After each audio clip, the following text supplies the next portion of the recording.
right, everybody. I've got a Game Trail podcast I'm recording today. I'm back from Wyoming. It's been a hot minute since I recorded an episode. I got a buddy that works for GOHUNT today that I asked to jump on to maybe help me understand how to kill an elk, because Dave Dave killed a people on a Utah limited entry tag this year, so I wanted to find out how his hunt went and just pick his brain. I'll give him a chance here to kind of introduce himself here in a sec. But Dave Barnett's my guest today. I'll jump in here in a sec. But before I get going, I need to hit you guys with the promo code. You guys can use the promo code GameTrail if you sign up for a GoHunt Insider account. Now's a good time to sign up, even though it feels like we're still kind of in the midst of hunting season. A lot of us that are mostly bow hunters, unfortunately, a lot of our seasons are kind of over for Western big game hunting. If you guys are whitetail hunting, you're just kind of moving towards the best part of your year. But if you're a Western big game hunter, you're looking into getting more opportunities to go hunting next fall. Now's the time to kind of jump in and start planning. I know that the Big Hunt Guys episode that we recorded earlier on this week, Lorenzo and I covered some of the upcoming deadlines maybe that are approaching. So you've got that November 3rd deadline for Arizona OTC deer, which is coming up quick. Also, you've got that change in Idaho where they're going to a general season draw for non-resident. That draw is going to take place December 5th through the 15th. So that's approaching.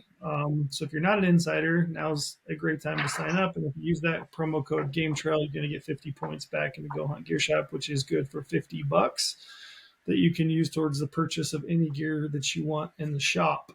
Also, shout out Matthews Archery as the sponsor of my podcast. Those guys have been really good to me. I think it's okay.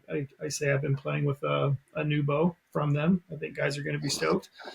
I can't say probably any more than that. Even that is probably more than I should say. But I mean, you guys kind of all know that in November, Matthews is going to launch, a new bow or two. So, it's going to be approaching. I think people are going to be stoked, myself included. So thanks to those guys. With that, Dave, how you been? Doing good, man. Doing great. Doing good? I feel like we live in the same town. So for people that don't know, Dave and I actually live probably less than 2 miles apart, unless he's moved. But nope. He just lives across Highway 56 from me. He works in a little remote office that we have. I think you've got, 3 or 4 people there that work in that office? Yeah, currently we're down to 3. One of them just had a baby, Michaela, there. So yeah, it's just a couple of us flying solo. Yep. So we have a little remote office here in Cedar City. It's mostly our insider research team. What is it? How long have you been with GoHunt, Dave? I was trying to remember today when I was kind of. Yeah, it's been a bit. Actually, just 7 years now. Officially with GoHunt, and then I wrote for GoHunt for about 3 years prior to that. So 7? Is that what you said? Mm-hmm. Man, time flies. Yeah. Yes, it does. Yeah. Give us, what do you do here exactly? So I probably know from your signature what it is that your signature says on your email, but what is it that you actually do? Yeah, I do a lot of different things. My official title is research content manager. So, largely at the end of the day, I'm dealing heavily in the insider platform. So season updates, the unit profiles, creating new states, that kind of a thing. But I dabble in a lot of things. I do a lot of things with maps, getting in the customer service side of things. So I get to talk to a lot of people on different aspects for sure. Mm-hmm. How much customer service do you do in a day? It's a lot. Depends. Just depends on the time of the year. Sometimes it's a lot. Sometimes it's a little. Yeah. You like it? Yeah, it's different. It's customer service at the end of the day. It has its times, but it's cool getting to, connect with people, especially on the insider side of things, getting to hear back from people, after hunts or, as they're planning for hunts it's cool. Mm-hmm. Yeah. I used to do a lot of that via email. I still do a lot of it via DM now though. So it's just switched forms. So where I used to kind of do a lot of what Dave does now via, email that comes through our main accounts and kind of resolving customer service issues or just answering questions. It feels like it just is kind of switching out of my DMs, which is awesome. And I love that, to be honest. I actually feel bad that I don't necessarily always get back to people as timely as I should. But And then when I did customer service for GoHunt, I actually really liked it. It was fun because you felt like it Hmm. was like something tangible, right? So like you're actually making connections with people. You're trying to help them solve a problem. You're trying to help them be more successful on a hunt. And you always get those follow up emails or messages from people that have found some success or had a good first experience or whatever it might be. But those are always my favorite that come back. So actually, I kind of miss that. It was fun. Yeah, definitely. Yeah, I enjoy it. Yeah. Where are you from originally? I'm originally from Western Montana. I grew up there, a little bit of time in northern Idaho, within like an hour circle. But yeah, so primarily all up north, and then moved down to Utah here 7 years ago, and I went full time with GoHunt. You miss Montana? Parts of it's different, than Utah, obviously. But we like a lot of the stuff we had in Utah. But I think the biggest issue I run into now is like what I remember Montana as being like. It's not that anymore. Things have changed so drastically, and it's just. I mean, Montana will always have a place in my heart for sure. But yeah, right now Utah is just with us being in kind of the kids and family stage. Mm-hmm. We really like what we have here. How I'm curious, how's Montana changed in your opinion? Just a lot of the small town charm has kind of disappeared in areas, or like you've seen just like a large separation of just like not necessarily living conditions, but the ability to cut a living in some of these areas. It got a lot harder in some of the small towns, but it's just, yeah, a lot of the charm of Montana has changed from what I grew up with, just in Mm-hmm. largely just with the influx of people, which I think is just kind of a testament of how great Montana is. There's so many people wanting to go there. But yeah, it's different for sure. Yeah.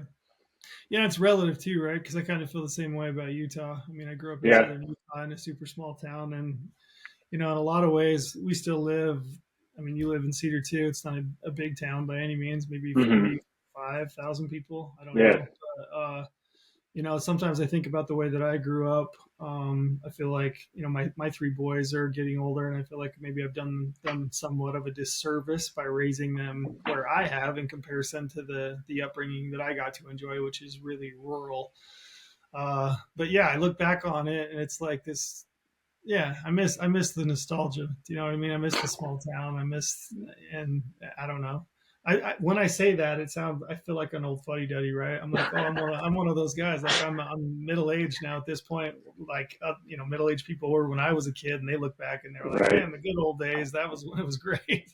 Um, from Yeah. a hunting from a hunting perspective, do you think Montana's changed much? No, I think there's opportunity there. I mean, things like continue to kind of struggle. I mean, mule deer in the northern part of the U.S. have just had to struggle for the past few years for sure. But I think a lot of it, like looking back historically, I mean, you look at like Western Montana, like just the sheer number of elk that used to be there. Mm-hmm. Prior to a lot of changes. I mean, and it was huge, but they were almost like it was like more than like it could support. I mean, it was bonkers. I think Montana is a good state for somebody that just wants to get in and work hard. There's definite potential there, but it's a state you have to work hard to find it in. But Mm-hmm. yeah, I think it's a great state from a general hunting aspect. Yeah. I know the people that I know, and there's certainly a lot of people within our space that live, work in Montana. It feels like Hmm. every year, I watch those guys on social media pretty closely, and it feels like they're constantly, in animals and they're hunting good, especially when in regards to elk. It feels like they're taking nice bulls every year, and they're Hmm. hunting.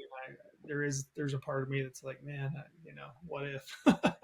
Oh yeah. Well, and like with just tag availability as a resident, I mean, you Mhm. have essentially 11 weeks you can hunt on your OTC tag. So it's like you have the ability to like really start learning some areas. And yeah, I mean, in general, talking about bulls, there's states you could probably kill bigger bulls, more often. And even some draw states, you're talking tags you could drive every couple of years, but like just having the ability to hunt the same stuff over and over and over again in Montana, like you start getting so dialed. And like, yeah, there's some Mhm. guys that I mean, you look at guys that are killers in Montana, and they routinely kill big stuff.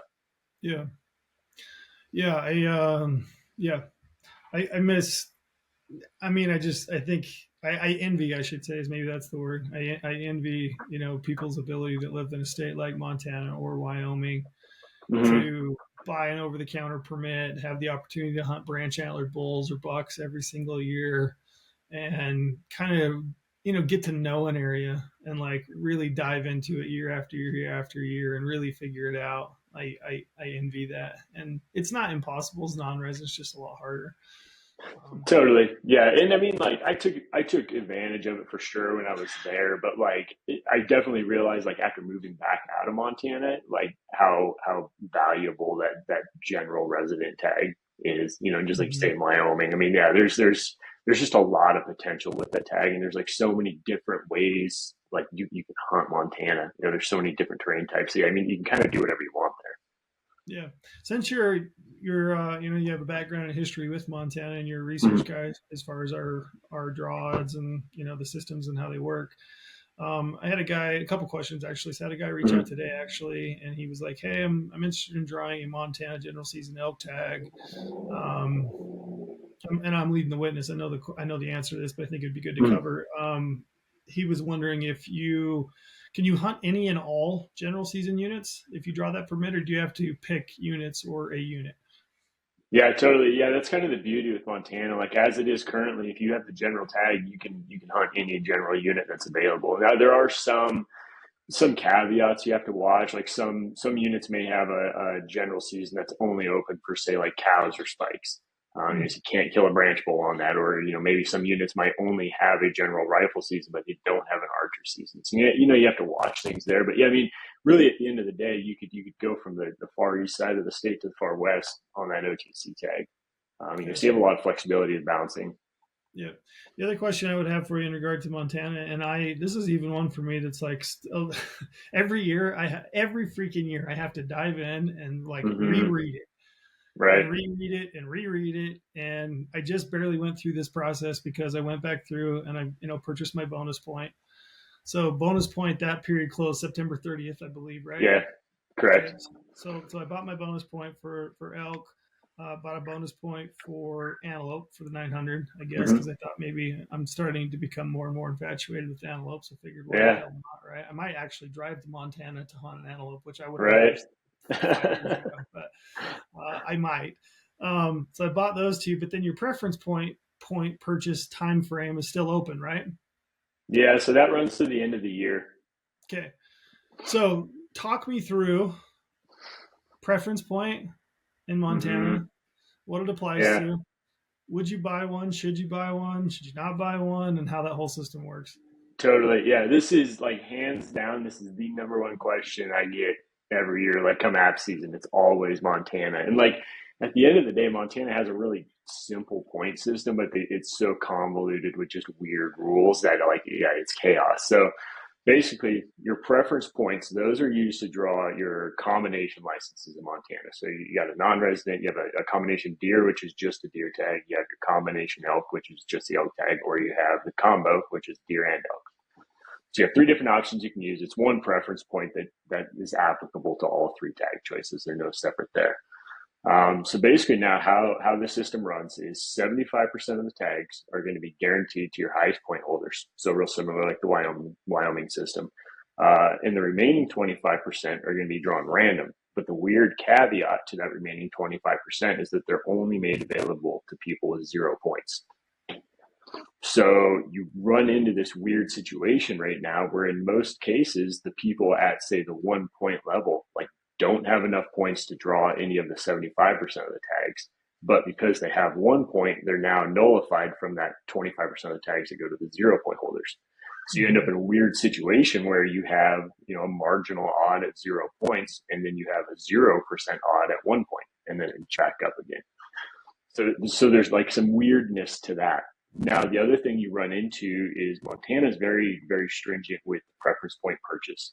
And the main caveat on there is if you buy a preference point this year and then you don't apply next year, the state's going to take that point away from you. Mm-hmm. So, hypothetical in that situation, you've purchased your point right now for 2025. We hit our application period for 2026 and you don't apply, you now have zero preference points again. So the state removed that point from you.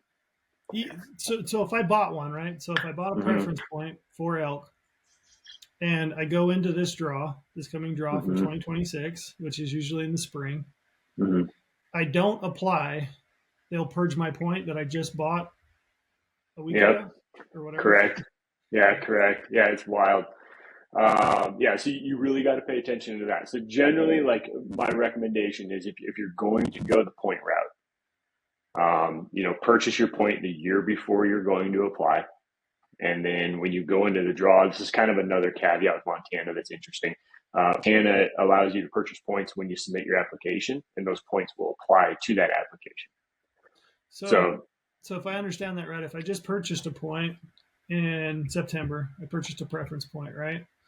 And I apply in the spring, I have the option to purchase a preference point again, essentially. yeah, correct. So would I go into the draw with 2 preference points? Yeah, you would. Okay. So in that instance, that's putting you in pretty good shape for drawing the tag. Say if you're Mhm. looking at the elk combo or the big game combo, you have 0% odds at 1 point. So if you go into that draw with 1 point, you're not going to draw the tag. You go into two, you got a pretty good shot, 80% or better. Now, as far as like kind of your draw strategy with that tag, now essentially there's like two different routes you can go for. So one route is applying for the draw and going for 0 points. So not purchasing your point when you apply and going into the draw with 0 points and trying to score on one of those 25% of the random tag. That has been dropping, but generally, plus or minus 50% odd of going that route. Did you say Now, 15 or 50? 50.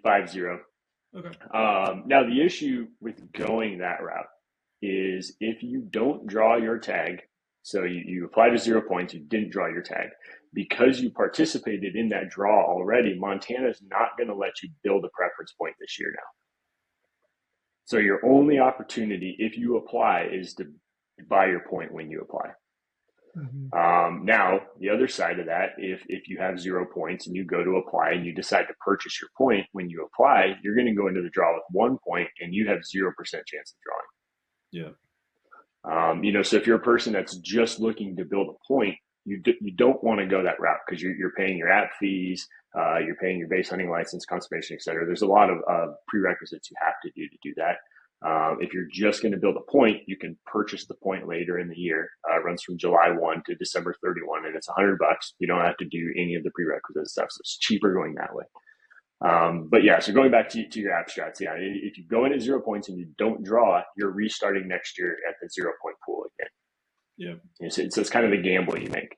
On the point side of things, basically it's another $200. So you're gonna buy a point this year for $100, and then you're gonna buy a point next year when you apply for another $100, go into the draw of 2 points. Yeah. In the off chance that you don't draw at 2 points, you'll go in next year, up to 3 points, you'll 100% draw guaranteed at 3. Right. So that's what I did. So I bought a preference point. I didn't have any preference points because I'd planned on applying last year and didn't, and so my points were purged.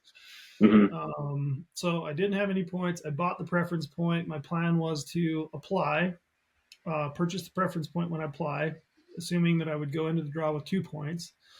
And the reason I did that is because I'm not really interested in a general season permit, to be honest. I'm more interested in the special limited quota permit, if you will, right?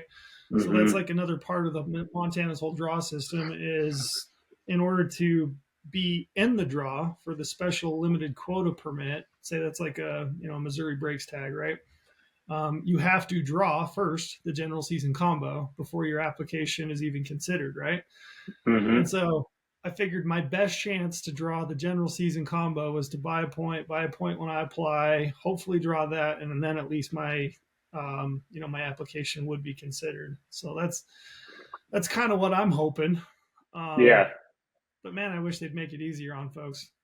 Oh, it's so tough. Yeah. So that's the other thing with the limited entry thing now.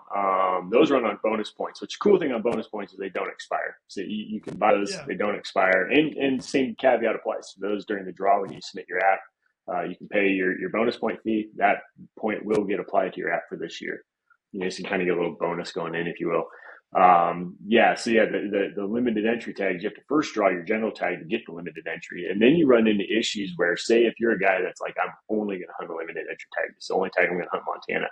You draw your general tag, and then you're unsuccessful in drawing your limited entry tag. Now you got to return that general tag at an 80% refund, plus you lost your 2 points, And yes, it's just, Montana is not an easy state to plan on from like a trophy aspect in that regard. Mhm. But yeah, generally speaking, some of those limited entry tags are you can count on drawing them, with fairly high level of confidence. You don't guarantee draw tags in Montana. It's all random, but yeah, you get enough bonus points built up, and then get your preference points situated, and try to apply in one go. And then, if you're unsuccessful, you're trying again in 2 years. Yeah, I think I've got the points to draw the special limited quota permit, right? Mm-hmm. And like you said, it's not a guarantee. It's still a random draw. I just have more names in the hat, if you will, Yeah. based on the number of bonus points that I've got. So I think I draw that, but I tell you what, I'm going to be irked if I don't. Oh man. I lose my 2 preference points, and I'm shelling out. I would have shelled out $200 for the 2 points, plus I would have shelled out whatever 20% of Yeah, the you're another combo couple is. hundred. Yeah, 400. So I'll be into that 400 and some dollars, right? Yeah. Yeah, which is a real kick in the teeth, but it is what it is. Yeah, I mean, if you want to hunt elk, I guess it's just the nature of the beast. But Right. no, I appreciate it. Do you still apply in Montana? I'm actually going back this year just for deer. I've been buying points up there, but just since I moved down here, I've just been like kind of going hog wild exploring stuff, that I've never Mhm. done before. But yeah, I'm still buying points in Montana. I have plans to go back. It's kind of makes me sick now, like looking at like my moose, sheep, goat points as a Yeah. non-resident. Like as a resident, I was in the chips on pretty much everything right now. But so yeah, that's tough. But yeah, I am going to go back this year, but I haven't went there since we moved. Yeah. Do you still buy points for moose, sheep, goat up there? I do. I mean, it's always a long shot on the non-res side, but in the off chance that I did end up moving back to Montana, I'd be Yeah. sitting real nice. Yeah. Yeah, I think that's a good point. Yeah, you never know. You might move back home, right, at some point Yeah, in the future, and maybe you want to retire back in Montana, and it would sure be nice to be sitting on 30 points or something at that point. yeah, totally. Yeah, yeah, I think about that quite a bit. Um, yeah, so like Wyoming's a great example. Like I quit buying points for moose and sheep up there just because the juice wasn't worth the squeeze, and there just Right. weren't, especially the last few years where they're not really even given bonus point or preference point permits to non-residents. It's random, and then they don't really even they don't really increase your odds with the number of preference points you have up there, right? So it's No. like, what's the point of buying them? But then I started applying Wyoming in my early 20s, and I'm in my mid 40s now, and I think, man, if I'd have bought a point every single year, and then maybe when I'm in 60 or 65, if I move to Wyoming, those might be worth something at this Right. at stage in the game. So I'm a little bit kicking myself in the butt for not having continued to play the game. But I know money isn't an endless thing either. Hmm. Yeah, you only have so much, right? Right. I appreciate you. So where else do you? I know you applied in Utah. We want to get into that, but you've been a resident of Utah. Um, Maybe we'll just dive into it. So you drew an elk tag this year, right? Yeah, so drew the elk tag. This is actually my last year on dedicated hunter, and I'm out of Mhm. tags, so I'm sitting out on deer hunting in Utah this year. But yeah, actually, kind of a fairly light year. I was mostly just building points. I'm getting set up over the next couple of years. I'm going to have quite a few hunts kind of lined out. So yeah, this year just pretty much Utah elk, some family hunts, and then Montana deer. How many points did you have? And did you have max points, or did you draw a random permit? I drew on random. I was just under the point break. I knew I'd get the tag in the next few years. But yeah, I did draw on the random.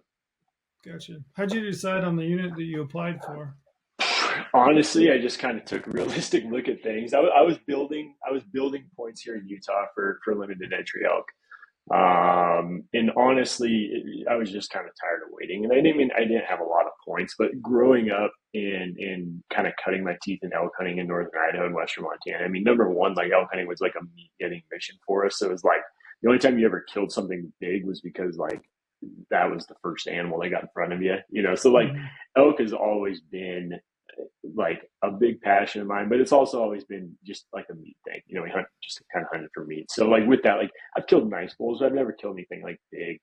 But yeah, so like this year coming into AF season, I really started looking at things, and I think like the biggest thing for me was like a 300-inch bull to me is big, and like I'm happy with that. And I Mhm. like very much so, especially like in the past few years, like getting older, like the experience is a lot more important to me, and like how everything kind of goes about than like the animal I'm hunting per se. So yeah, found a unit that I liked, and on paper in Utah, not a great unit, for big bulls, but like coming from like general elk hunts that I'm used to, it was a phenomenal hunt. Mhm. And I was just thinking about it, and I was like, damn, I could do this hunt a few times, in the amount of time it took me to draw one of these better tags, and like, yeah, a better chance at a bigger bull. But like, I'm the type of guy, if I could have like a couple of like 320 bulls, or even one 320 bull, and then just a garage full of raghorns, like I would die a happy elk hunter with that.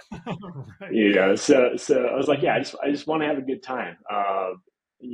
Like, yeah, like I said, archery elk hunting was like kind of my thing growing up, and like particularly like me and my dad, like that's like what we bonded on. It Mhm. was like kind of like a lot of our relationship is built on archery elk hunting, and he was diagnosed with a disease several years ago.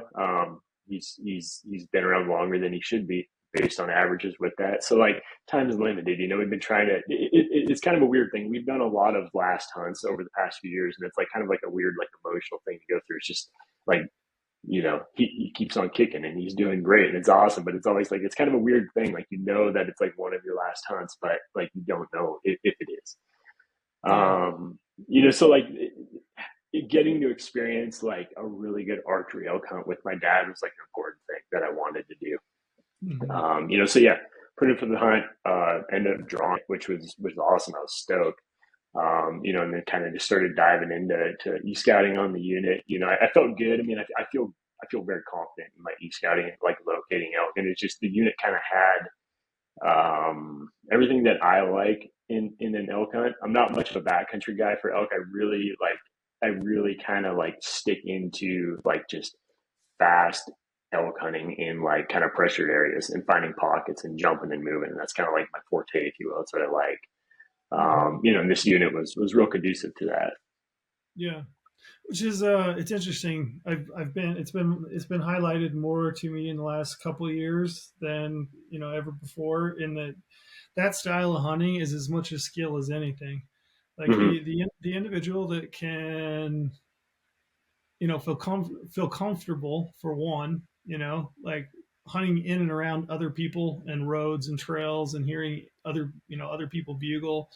I was just in Wyoming and got my butt kicked, and I was talking to some guys, and they were like, "Man, we've heard all kinds of bugles," and I'm like, "Man, I haven't heard hardly any bugles." And Mm-hmm. um, these guys were like, "Man, we're hearing them all over," and I was like, "Well, how many of them are you hearing are hunters?" And they were like, "I don't know. I don't know. We just been kind of chasing bugles. It was like they hadn't even really, and I put way too much weight in it. Like I would hear an elk, Mm-hmm. I would hear a bull bugle, and I would sit there for 5 or 10 minutes going, yeah, what's the likelihood that that's a bull? And Right. I don't really want to go march through a bunch of down and deadfall and get over there and just run into some other people. And I was like, man, it didn't really sound that convincing. So there were a lot of elk that I let bugle, and I turned and walked away from him, not knowing fully whether it was a bull or a person, but assuming it was a person, just because. But that in itself is a skill, and it's one that I lack. Like I'm not a good, our camera guy will tell you, um, like our interactions, we'd have people, we'd run into people out there, and we'd have a little exchange with them, talk with them about their plan and what they're doing and whatnot, and they would move on, and then our camera guy would be like, "Man, you look completely deflated." And I would be like, yeah, I am. Like I would run into somebody and I'd be like, shit, I hate Mm-hmm. that.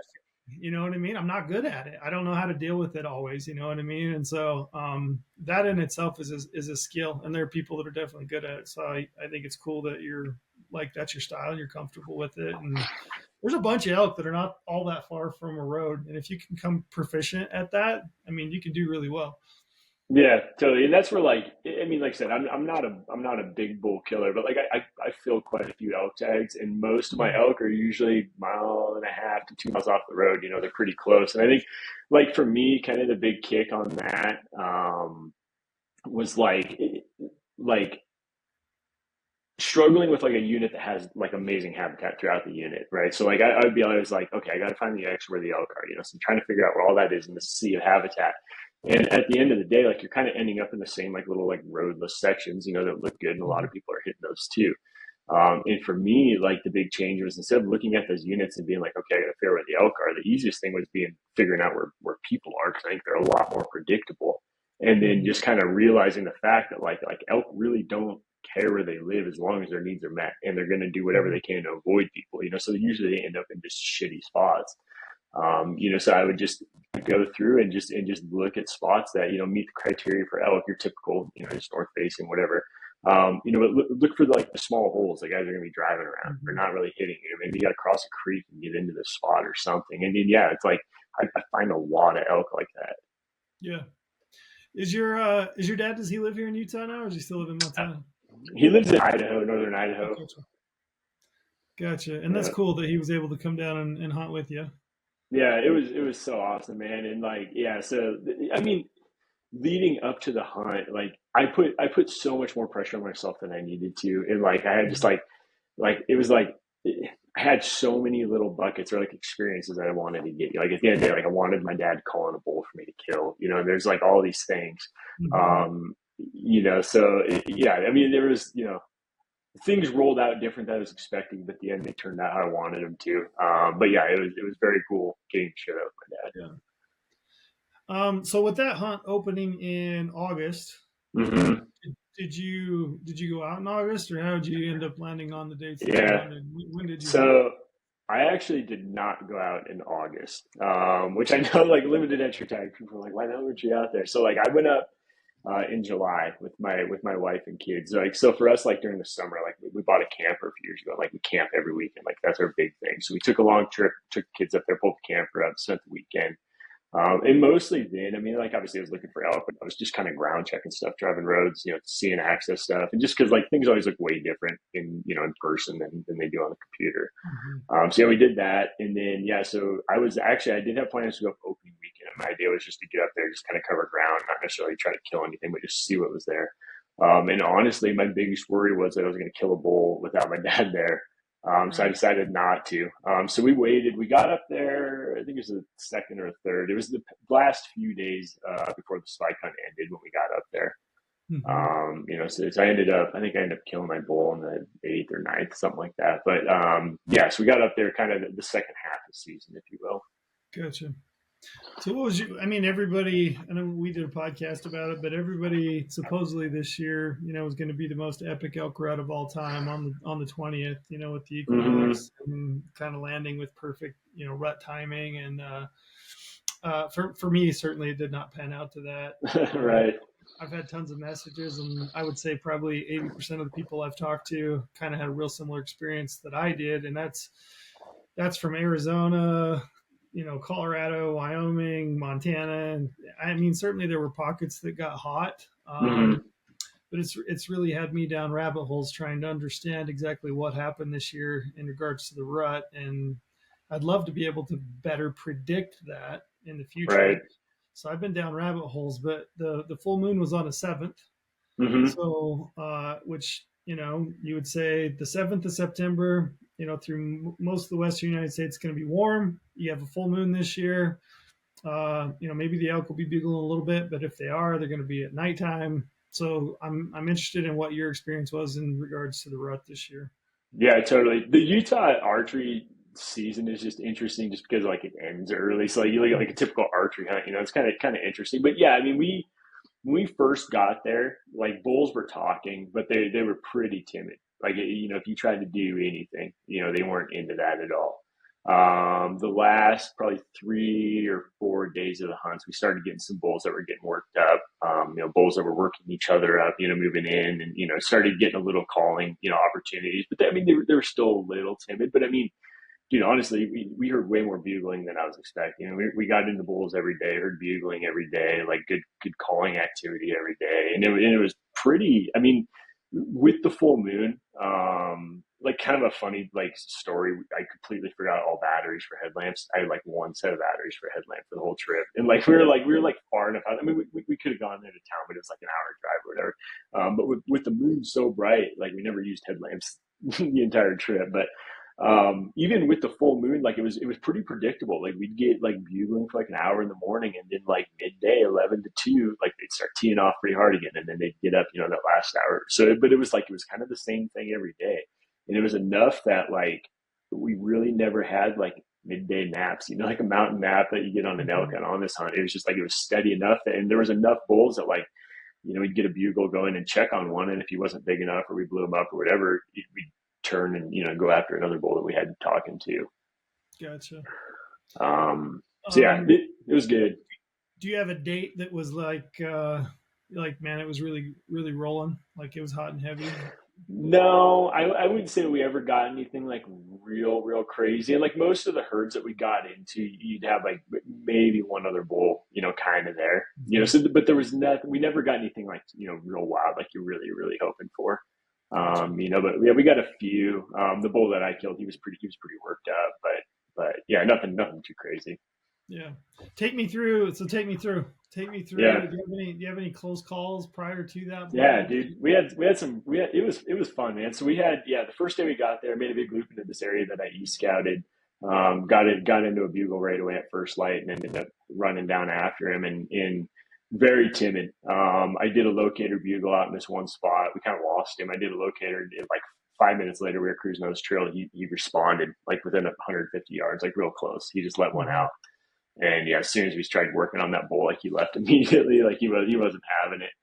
And then the second day, we ended up getting into a bull that was bugling, kind of worked in, ended up calling him in. He was a small 5 point. He pushed a cow right by me at like 10 yards, which was like, it was like the biggest bull I ever passed on. I mean, he was like a 250-inch five or whatever, but like it felt good. Like, I mean, it felt like we were doing things right, like it was cool. He actually had another bull with him, and we ended up getting back on them like a few hours later and called that same 5 point in again. But never did get a look at the other bull. And that night it opened up and just dumped on us. And it was like one of those things where like things were good when we left the truck. Like we didn't have a bunch of gear. We were like 2 miles from the truck and it just opened up and it like we just got annihilated. It was awful. Um, yeah, we had a couple more instances. There was this one like wallow and there was a big crossing right at it at the bottom of this drainage. And we ended up after like a few days of hunting this area, kind of got these elk herds patterned. And I think it was more so like it was like a lead cow kind of pattern because it would be like different bulls each day, but kind of the same cow group. And I ended up following a nice 6 point, like 300-inch 6 point down in there one morning. Had him like at 60 and like almost got a shot. It's one of those things, he just needed a few more seconds. He got into the trees and I bailed into the trees around him and like had cows and spikes coming by on this 30 yards broadside like money. And he was just above them, just kind of a typical bull thing. Mhm. Yeah, several close encounters. I got on a nice 7 point one day, stalking him, and the wind just swirled on. This wind was brutal the whole trip, really swirly. Yeah. But yeah, had a lot of like just close encounters on bulls, but a lot of it was fairly open country. It's aspen country, but there's a lot of like Mhm. low growth aspen that makes it thick too. So like at a head level, you can see a long ways, but getting shots is tough at times. So yeah, it just kind of every day was, get up, get bugles, get on them, see what they are, just kind of just keep checking herds. So yeah, we got in tight on a lot of elk, before I finally shot one. Nice. Yeah. That's fun. That's the way an elk hunt should be. Yeah. Just in like every day's a new adventure, right? You're in elk. That's why those limited entry tags are so fun. Hmm. It's interesting. Like I've had three in Utah. Everybody I've talked to, I always tell them like it's still elk hunting. Like it's still really hard. It's just Yeah. yeah, the elk are there. And some years they bugle pretty good, and some years they don't. But it's still, even on a limited entry tag. I mean, it's still elk hunting. Like you still have to get after it, but it is fun every day. It's like that pick your own adventure. You hear a bull bugle and you just kind of sound like which one sounds the best. I'm just gonna go Yeah. chase and see what happens. That's cool. Totally. Yeah. We were still averaging like 7 to 8 miles a day. But Right. it was nice up there because like our elevation gain would be like 500 to 600 total, at most. So it was Really. like you covered a lot of ground, and it was like And the elk too. I mean, like they would, they'd bump like 3 or 4 drainages between feeding and bedding at times. Like, it's just kind of an interesting land. It was fun, just to cruise through there, be able to cover so much ground.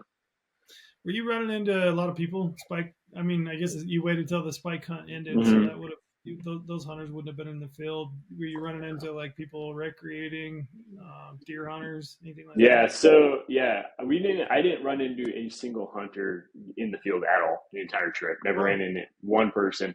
The weekends though, like it got rowdy with like recreational people, side by sides, and but we were pretty close to a lake, so there's boats and stuff. Like I remember like one night, like I'd get up at like 2 in the morning, take a leak, like couldn't make it, and like went outside, and like I thought like I heard it was kind of windy, thought like I heard a bugle or something, and like finally like came to my senses, and it's like Jason Aldean like blasting off this camper out in the, way out in the meadow. And I'm like, oh shit, like these guys are partying. Like, so like there was a lot of sheep up there. So there's like sheep dogs, those big newfies running around barking and stuff. So it was an interesting concept to be. I mean, we were like 20, 30 miles, from like the closest town. Like it was weird to be like so far from the closest town, but it was like a town was still up there and around you at times. It was kind of interesting. Mm-hmm.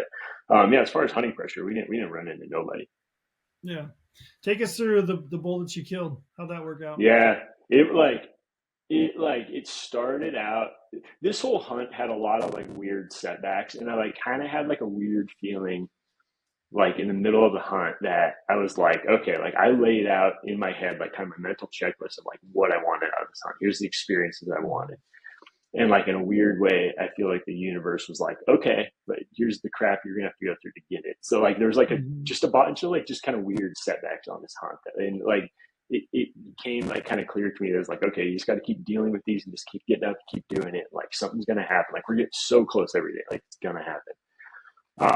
So yeah, this big wallow crossing that I mentioned, we kind of got it patterned out. Like elk are hitting this every single morning. They're crossing in the same spot. They're bugling their way all the way in. Like you just can go to get set up and wait. And we get down into this spot like before daylight. Like everything's good. Bulls are up on top bugling right where they're supposed to be. Like everything's good.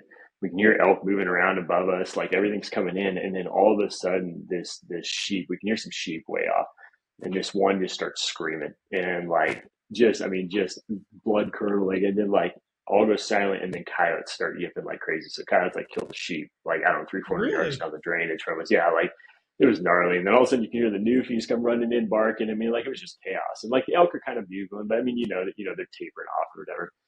So things kind of start getting scattered, and then the wind starts getting real crappy, and we got like elk kind of coming into the crossing, and they bump off, and then finally a bull comes in, and like not a bull that I want, and like my nerves just got a hold of me, and like he started spooking, and he turned around, and I freaked out and took a shot, and like totally whiffed the shot, like should not have whiffed it, and I did for a good reason, like just totally blew the shot. And like I wasn't upset that I didn't kill that bull, because like immediately I was like, why did I shoot at that bull? Like I wasn't Right. happy with him, and I just like I tried to force it, and like I was honestly more upset. So like every trip that I go on, I have my kids like write something on the vein or like on the bullet casing, and it's like my good luck thing, and like I tainted that arrow by shooting at that bull. Like I was pissed.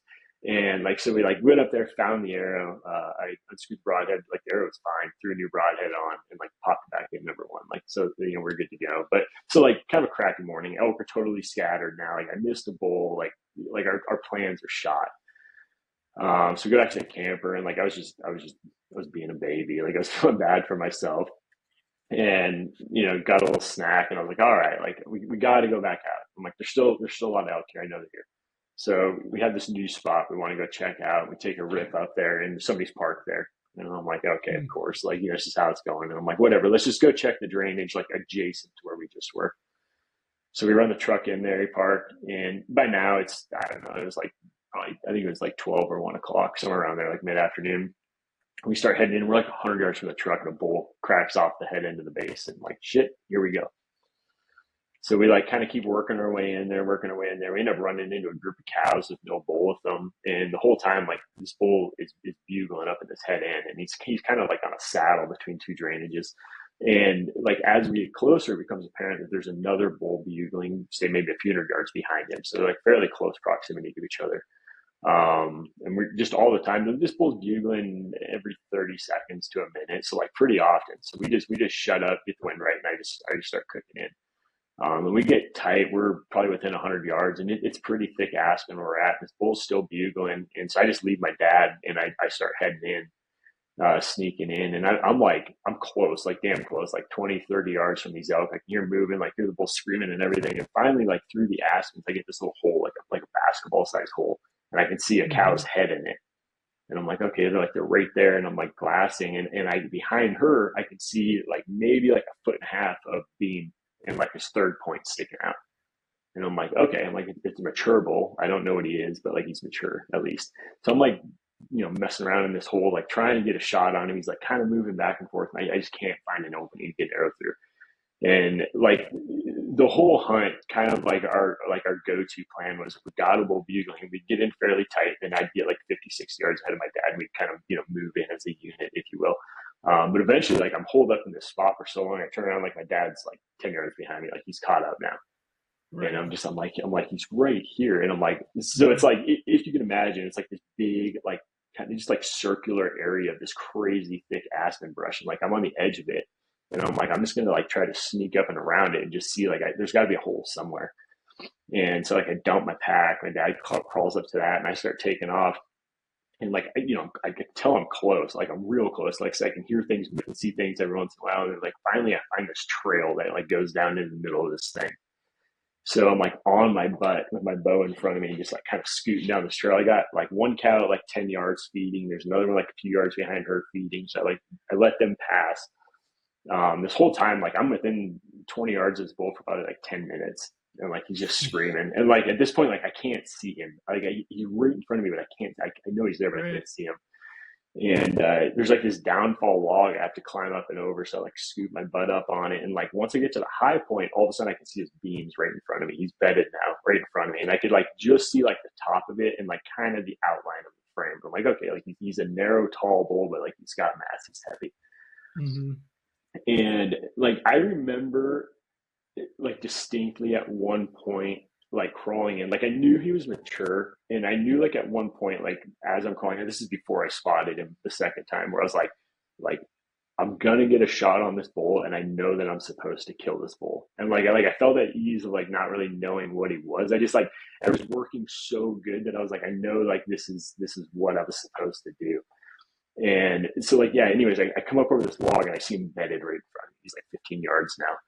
And I'm like, okay. So I like get down, and I'm like just like trying to scoot around this bush to get like kind of in position to where like if he gets up or whatever, I'm set. And I catch something kind of move, and I look over to right, and there's a cow like at like 5 feet, and she just turned her head and she's looking at me bedded, like right freaking there. And one thing I forgot to mention, the wind's like blowing pretty good. So I think that's why I was able to get in so tight on these things. I mean, like you couldn't hear me move at all. So anyways, this cow jumps up immediately. And the bull kind of whips his head, and he's looking, and like, things are about to go down. It's about to blow up. Mm-hmm. So I took my release on, and I'm waiting, and the bull jumps up, and he runs, and maybe, I don't know, 5 or 10 steps, and he stops. And I draw back, and like I can't see anything. So I'm on my butt, and I'm like kind of hopping down the trail, like just trying to get an opening. Really? And finally I lean out, and I could just see behind his shoulder. He's quartering away. Just see behind him. He's like 20 yards, and I just buried the pin and shoot. And like it sounds good, but like immediately he's gone. It's just, can't see nothing. They're just totally out of sight, totally gone. I thought I heard a crash, but I wasn't sure because there's still some elk like kind of milling right around us. So everything blows out of there, and like I start crying and shit. Lose my mind. And so like I climb back over to my dad. I set my bow where I shot from, and I climb back over to my dad. He's like 20 yards away, but just on the other side of this brush pile. And I climb back over there, and he looks at me, and he's like, "What are you doing? Where's your bow?" And I'm like, what do you mean? Like, I think I got him. And he's like, you shot? And like, I'm like, yeah, I just shot him. Like, yeah, no idea. You couldn't even hear the shot at all. Like, I had no idea what happened. So yeah, we gave him, whatever, an hour. Like I said, I didn't know exactly where I hit, but like, I felt really confident about it. And started following blood trail. We had blood immediately, but we had 2 or 3 spots, and it disappeared. And like, we're following tracks. And I mean, you've been there on blood trails, where you're like, you don't have blood, and you're just like, oh my goodness, like It's what the is going worst. on? So like, oh dude, so like we're following tracks and like can't figure this out, not finding any more blood, and there's like a huge meadow in front of us. And like, we would have seen him or something. Can't find anything. So like, I just take a moment, leave my dad down there, and I like head back to like our last blood spot, and I'm just like kind of standing there, and I notice like one scuff mark in the dirt, like going a different direction. And I'm like, Mm-hmm. ah, whatever, I'll check that out. And it's an elk track, so I followed it like 2 or 3 steps, stand up on a log, and I could see his beam, sticking up. He ran, it was like maybe 150 yards, and he died. It ended up, the arrow went in like mid body up and down, right behind the last rib, and then came out like through the shoulder. Mm-hmm. So it ended up as more like liver, single lung kind of a hit. He was Mm-hmm. pretty quartered. But yeah, like I said, he only went about 150 yards. He died in a picture perfect, like right on the edge of the aspen, like the thick stuff, but like died in the open stuff. So it was Nice.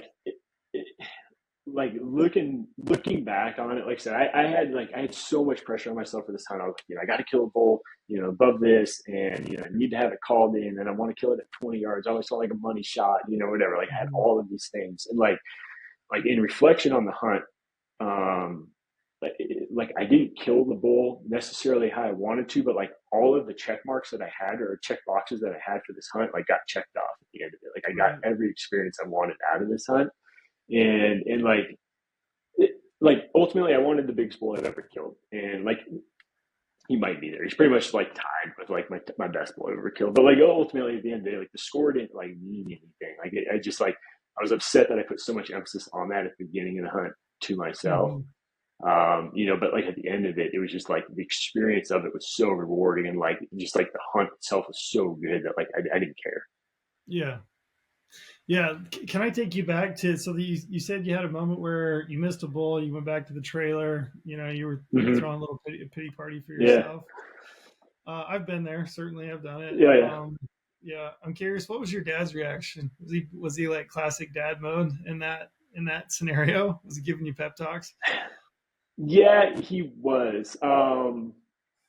He understood it. Like he knew where I was coming from. He's Mm-hmm. been there before. But like my dad's like a very like just black and white guy. Like he's just like, okay, like here's the situation. Here's how we're gonna change. Like he looks at things like that, and like Yeah, which is sometimes that's what you need, right? yeah, totally. And like my Especially a brain like situation like overthinks that. it. Yeah, totally. Mm-hmm. Well, that's like one thing I tell all the time. Like at the end of the day, like it's so easy to put elk on a pedestal, but like they're animals at the end of the day, pretty simple needs, and like it's so easy to overthink that situation. But yeah, I mean, I was definitely like it was like a woe is me situation. Like man, why Yeah. do I deserve this? Like I did all this shit. Like I've been busting my ass and like putting in my time. Like I don't deserve this. But at the end of the day, like it was a blessing. Because like I missed that bull. I could have killed that bull and not been happy, and whatever Mm-hmm. about it. So like yeah, I don't know exactly, I guess, like the train of thought where I got over it. I think it was just kind of a matter of like you're here now. This is the situation. Like you want to curl up or you missed them. Let's Yeah. go try it again. Yeah, those are the times, man, where it's like you're trying to figure it out on your own. And I've been there. I was just there last year, so I had a hunt in Colorado. I hit a bull, and not lethally, shoulder Mm-hmm. shot. 26 inches of a 29-inch arrow hanging out as he peeled off. It'd been a rough experience, kind of up to that point, and I was feeling really just down and out. Same kind of deal. Hiked to the top of the ridge. That was like a midday. I got to this top of this ridge, and it was like kind of getting evening, and I was just like, I just want distance from the camera guy. I just like want to be by myself for a Mm-hmm. minute. Like same thing. I'm cursing. I'm kicking dirt, rocks. I'm just pissed, right?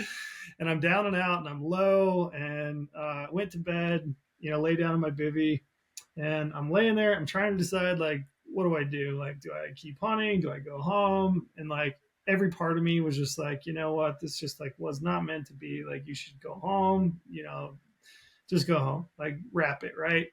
And I don't have like very many like close personal friends. Like, really not anybody Mm-hmm. that for front of my mind where I was like, oh, I need to call this person. But like, I just kept thinking like, I should call my dad. And I don't talk to my dad all that often. Like, I should talk to my dad way more than I do. But in that moment, I was like, was pretty clear. Like I need to call my dad. And I remember I called my dad, and it was late. You know, he was in bed, wasn't feeling well. He had some back surgeries and some things going on, health issues, same kind of deal.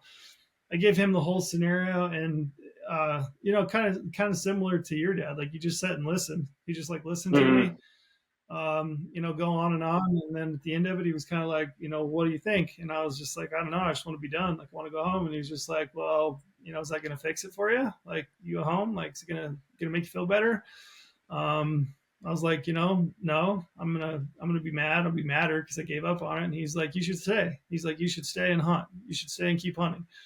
He was like, you know, very clear, like asked very detailed questions about the experience, and was like, is that bull, you know, did you mortally win that bull? And I'm like, no. Um, you know, and he's like, well, I think you should, but I did, the point being, like, he just had a very matter of fact point to me that stuck with me for a long time. And like, is you're a dad, I'm a dad, same Mm-hmm. kind of deal. I think those are the kinds of talks sometimes that only your dad can give you, right? And only your dad in that situation can be the person that can like give you the best advice and really lean into Yeah. it. So I was curious as to your dad's reaction to that, like because even though you're a grown man now and you've got kids of your own, you know, my kids are getting older. I got a 20-year-old.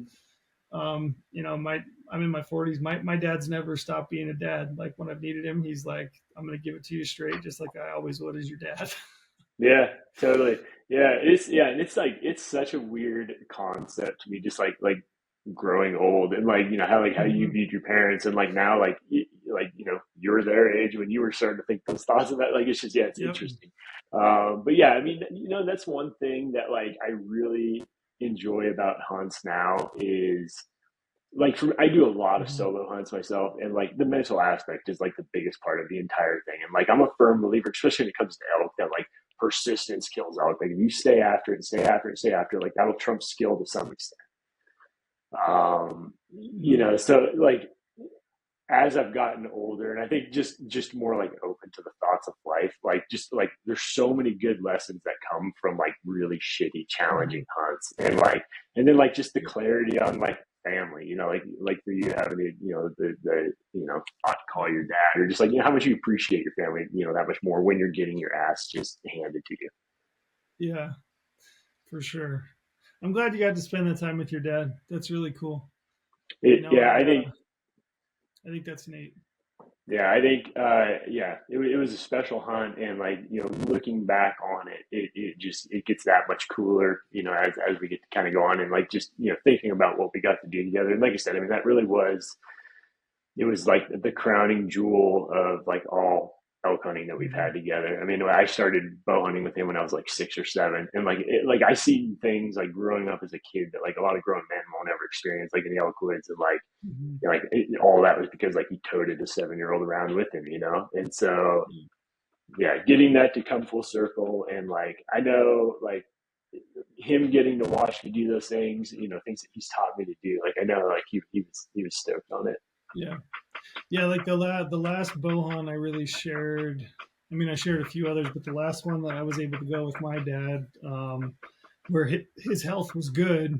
You know, I'd drawn an elk tag in Utah, and we went together. He had a tag as well, but I killed a good bull, and it was a really hard hunt. And it was like day 14 or something that I killed this bull.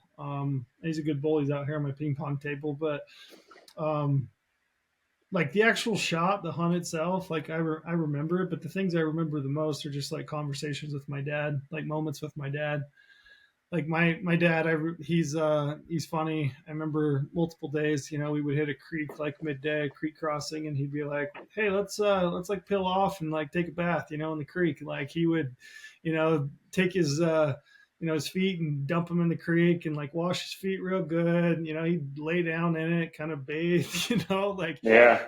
just like little things like that, you know. And he would tell me stories about him backpacking when he was a younger man, and you know, just like that's the thing that I think about. Like I remember the moment that I killed that bull. He was off my right shoulder, and we watched this bull step out, and his front leg went forward. And I remember him whispering like in my ear, like, "Hey, there's your shot," and kind of coached me through the whole process, and ended up killing that bull. But Oh yeah, like man. the actual rack itself, the animal itself. I mean, it's cool, but like the those, it's like you're saying, those memories have become infinitely more valuable to me over the years. Totally. Yeah.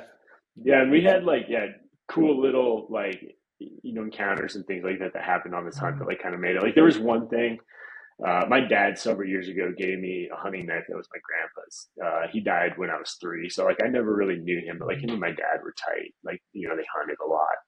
And my dad gave me this knife a few years ago, and like I just carry it in my pack. It's heavy as hell. It's like a double tang, like old. I think it's called a Mhm. Crown, heavier than hell. But like I just carry it to carry it. And like we get done taking pictures of the bull. I open up my kill kit, and dude, I've got like 30 Havalon blades in there, and no Mhm. Havalon. I don't have a knife, and I'm like, oh my goodness! And all I have is my grandpa's old knife, and it's like it's Mhm. it's pretty dull, but like it's what we have. And like we made it work. And at the end of the day, like getting to cut up like my bowl with my grandpa's knife, and like Mhm. my dad had a little private moment like with the knife after that, like I just let him do his thing, and like it was just Mhm. like I saw him in a moment there that was like it wasn't dad, like it was like just a guy missing his dad or whatever. And it was just like Yeah, it was interesting and cool, and like those are the little nuggets that like I'll remember most from this for hunt. sure. Yeah, that's awesome. Um, I'm glad you shared that. That was really cool. Yeah. My advice would be to you, and not that I'm anybody to give advice, but I wish I had taken more detailed notes. Like I wished I would have written a lot of this down, just like those little things, the stories that he shared, the moments that we had together and stuff. I wish I had written more of it down just so that I could like really retain it and go back and read it and then share it with my kids. Yeah, So, totally. yeah, that'd be my advice because I think it might seem like I don't know how much I'd go back and read it, but I promise you'd have moments in the future, especially as time goes on, where it becomes just way more valuable to you. You just want to go back and reach into that bag and like recall a memory more vividly. Totally. Totally. Yeah, that's cool. Well, congrats, man. I think it's awesome. I was super stoked for you. I remember, seeing the photo and thinking, man, that's so cool. I'm glad Dave got out and got one done. Yeah, man. Yeah, it was awesome. Like I said, at the end of the day, the hunt, it might have ended up a little bit different than I was expecting, but we got everything we wanted, but it was a very fulfilling hunt. Yeah.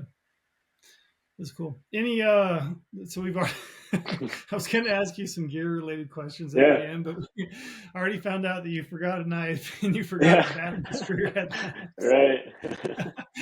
But you made do, right? Which is Right. I think that's the point of it. Like just because you might forget something or something doesn't go right doesn't mean the whole sky is falling, right? You just kind of Hmm. adapt and move forward. But Totally. what did you shoot for a setup as far as your bow goes? Yeah, so I'm actually still rocking a Matthews V3. That bow, Mhm. like it just fits like an extension for me, and just I love the way that bow shoots. So like I've shot that for years. I like back when I used to work in pro shops. Like I mean I'd have like multiple bows a year, and like I was changing setups all the time. Mhm. But like I've like found like since I've kind of gotten away from that scene, like I just kind of prefer what works for me, and I just stick with that. So like, yeah, I'm running like a Hamsky Hybrid Hunter Pro for the rest, Spa Hog Fast Eddie on the site. Like, it's pretty standard stuff. Mhm. Yeah, I got a shorter draw length, 27.5 inch draw length, so I'm never shooting like real fast on anything. But I was shooting full tip Kinetic Chaos 340s with BPA solid 3 blades. So I Okay. usually most of my arrow setups, I usually come in 450 to 460. These are around I think 452 finished. Mhm. But yeah, full pass through on that bull quartering away. The arrow did excellent on him. Gotcha. What broadheads did you say you shot? I'm shooting the VPAs, the Vantage Points, and it's a solid 3 blade. So it's Okay. an unvented 3 blade, similar to like a Montec style, Yeah, solid yeah. machine head, very quiet. Mhm. Honestly, the quietest broadhead I've ever shot from the fixed blade. Yeah, they're Mhm. super quiet. Gotcha. Interesting. Are you a solid guy then over mechanical?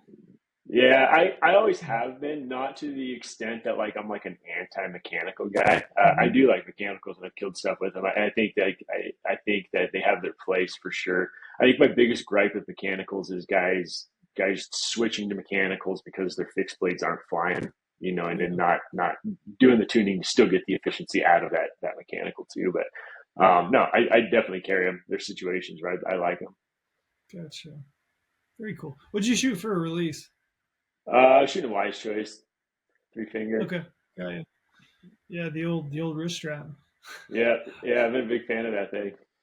Yeah, I know. And if you could shoot them well, shoot them because they're. I mean, I've said it probably I don't know many times. It's like it's certainly more effective in a hunting situation if you can do it and do it well. And Mm. then there's some people that are head cases like me. I just can't do it. I fall apart. So Yeah, it's like I, I gotta have some means of slowing me down besides totally. my Yeah, I think that's the big thing in archery is like finding the stuff that like you yourself are confident in. I mean, you look at broadheads. Like I used to shoot slick tricks, and I've killed a lot of animals with slick tricks. And like back in the day in the shop, like I'd recommend slick tricks to somebody, and they'd be like, "Oh, I shot those and didn't get anything for blood trails." mm-hmm. I did, but like that guy didn't have a good experience. Like you don't want to shoot that head that you have a doubt on at full draw. I think ultimately, yeah, it's just finding the stuff that works good for you. And I think that's kind of the same with your hunting tactics too. Instead of trying to like adapt to the area that you're hunting, figure out how you can hunt it. How you know how to hunt Mm-hmm. Yeah, I agree. Yeah, completely concur. Find out what works best for you, and everybody's different, right? Like it. everybody Mm-hmm. has different physical abilities and limitations. Everybody's mental capacity is different. The way they Totally. execute a shot is different. The way they feel comfortable hunting is different. Some people are really patient. Some people aren't. They want to run and gun. Some people are more. I like you. So we talked about it a little earlier, but I Mm-hmm. generally like units or areas like where I feel like I can outwork somebody else. Like I can Totally. go further. I can stay out longer. I can live off my back. Um, Mm-hmm. and but in saying that, there's areas that aren't conducive to it. So there's like I gotta try to learn to figure that out, which is one of my goals for the next couple of years. Is like I gotta figure out how to be a little bit more productive when the pressure's a little bit higher and I can't quite get the Mm-hmm. space, even though the elk are there. Right. Yeah, yeah. Anyway, I appreciate talking to us, Dave. You're a good dude. Always enjoy visiting with you. Anything else you wanted to touch on before I cut you loose? I've had you for an hour. No. Yeah, I think that's it, man. I had a good time chatting with you on this. Yeah, thanks for jumping on at late notice. I think I just hit you up like yesterday, probably or the day before. So, Yeah, um, always down yeah, to talk elk. yeah, agreed, man. Anything coming up in terms of draws or changes this year that you guys are kind of aware of? Any? Nothing, yeah, nothing too crazy outside of like what you hit on. I mean, the big one going in this year is going to be that the change in Idaho, Yeah. coming up and just kind of see how that's going to play out. Um, I myself, I'm kind of a fan of it just because I hated dealing with the stress of the old system. Yeah, I'd kind of just rather leave it Mhm. up to chance. I'm honestly more excited about the aspect of being able to do hunts with friends now in Idaho. It's been so hard to try to line up same tag in the same area as somebody Yeah. else lately. Let me ask you a burning question that I've had Mm-hmm. in regards to this. So, you get five choices. That's my understanding, right? And my understanding is that they're going to take everybody's first choice into account before they move to anybody's second, third, fourth, Mm-hmm. fifth choice, right? So, in essence, if you draw a tag as a second choice, it would mean that there were remaining permits after every applicant's first choice was considered. Correct. Okay. What does that do to your strategy as far as like Yeah. wanting, I, do you know what I I mean? don't know. Yeah, because Have I you mean, if thought you about think this? about it, like you could have like hypothetically, you could have like decent tags that make it to a second choice just based on if everybody throws in for Diamond Creek as a first choice. Yeah. You might have like you're the outlier that throws Pioneer or Salmon or something like Mhm. you know. I think that like I think it's going to be interesting because it's going to add value to like mid tier units and even some low level units. Like there's going to be opportunity, I think, to start sussing out hunts that fly under the radar. But like if you learn them and you can get that tag often enough, you're gonna figure it out. That's where my head went. Same thing. Although I would love a Pioneer or a Diamond Creek tag. Mm-hmm. Um, in the back of my mind, I'm going, everybody would love that. They're probably going to Yeah. put it as their first choice. Right. Maybe I'm going to slide over and put, South Hills or, Mm-hmm. Big Desert or something like that. And essentially, if I did that, I think it's hard to say, but there's probably a much better likelihood that I would draw that as a first Yeah. choice. I almost think, in a sense, that yeah, this draw system it's going to create like more opportunity for like hidden gems in a sense. Mm-hmm.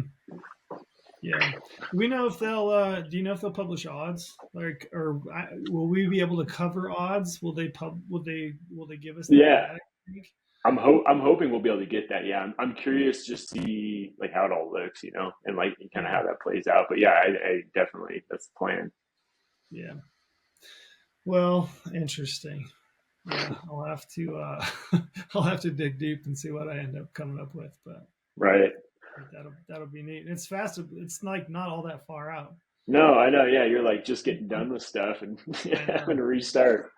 I know. I know. All right, man. Well, I'll cut you loose. Thanks, Dave. I appreciate it, man. I hope you have a good rest of your day. Congrats again. That was super cool. I was stoked for you. So, good job. And I guess on to the next.